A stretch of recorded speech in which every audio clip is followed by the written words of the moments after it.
So in life, there are moments when you stop and ask yourself, how did I get here? Like, why am I standing here? Well, this is definitely one of those moments for me. And I find myself going back to the beginning, back to my roots. I was born to incredible parents, amazing parents who served as doctors in the Indian Army. I was the firstborn. And as far back as I can remember, I made my parents very proud and happy 99% of the time. Okay, slight exaggerations of personal achievements are allowed from time to time, don't you think? My brother was born a few years later, and even then, nothing changed for me. We were both given equal opportunities, and I want to emphasize this. I want to really emphasize this for you because I don't think a lot of people might understand that being equal might seem very normal. But where I come from, India, and a lot of developing countries around the world, more often than not, this is an exception. It's actually a privilege. My first experience of the glaring disparity between boys and girls came at a very, very young age.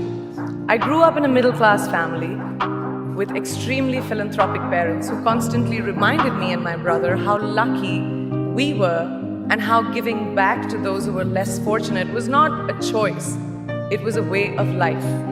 Simple. I was 7 or 8 years old when my parents started taking me on these visits in a traveling clinic to developing communities around and villages around the city that we lived in called Bareilly. We were packed into this ambulance and my parents would provide free medical care to people who couldn't afford it. My job at the age of 8 was assistant pharmacist. So I would count all the medicines, put them in an envelope and give it out to patients, and I really took my job very seriously. Very seriously. But the more I went on these expeditions, the more I began to notice the simplest things that distinguished a boy from a girl or a man from a woman. For example, girls were pulled out of school when they hit puberty because they were considered ready for marriage and babies. That's 12 and 13, while boys still enjoyed their childhood. Or basic human rights such as healthcare were denied just because they were women. Let's call this whole experience trigger number 1 for me. Fast forward a few years and many, many triggers in between. Like a producer-director, for example, early on in my career, I must have been about 18 or 19, telling me that if I didn't agree to the ridiculous terms or painfully low salary in his movie, that he would just replace me. Because girls are replaceable in the entertainment business. That was a memorable one. Made me decide to make myself irreplaceable. But I think what really moved the needle for me and ultimately led me to create the Priyanka Chopra Foundation for Health and Education and around the same time partner with UNICEF was an encounter with my housekeeper's daughter. About 12 years ago, I came home from set early one day and she was sitting in my library reading a book. And she must have been 8 or 9 years old and I knew she loved reading. So I asked her, I was like, it's a weekday, why aren't you in school? And she said, oh, I don't go to school anymore. So I went and asked her mother and I said, why isn't she in school? And her mom said that her family couldn't afford to send her and her brothers to school, so they chose the boys. The reason, she would eventually get married and it would be a waste of money. I was completely blown and it shook me to my core. Eventually, I decided to cover the cost of her education so that she could continue to learn because education is a basic human right.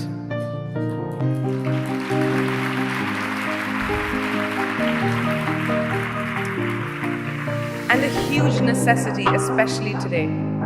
From that point on, I was determined to make a difference in as many children's lives as I could, in whatever big or small way that I could contribute.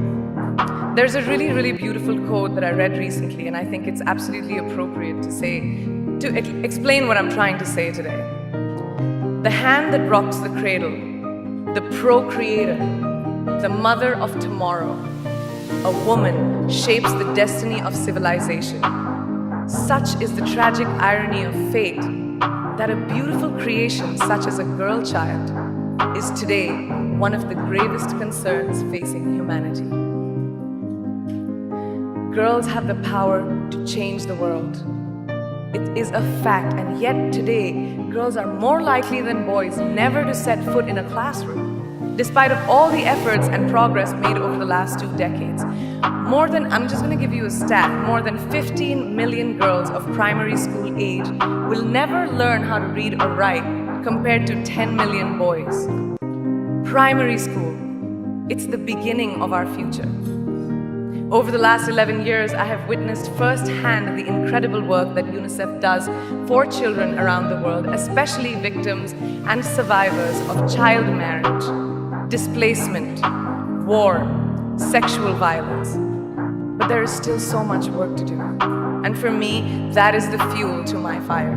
The reason I am so committed to this cause, and that is where my passion stems from, because I know that a girl's education not just empowers families, but communities and economies. A result of her education, we all do better. It's just as simple as that. As entertainers and influencers sitting in this room, I feel that it's our social responsibility to be a voice for the voiceless, which is why I applaud each and every woman in this room for being such a badass.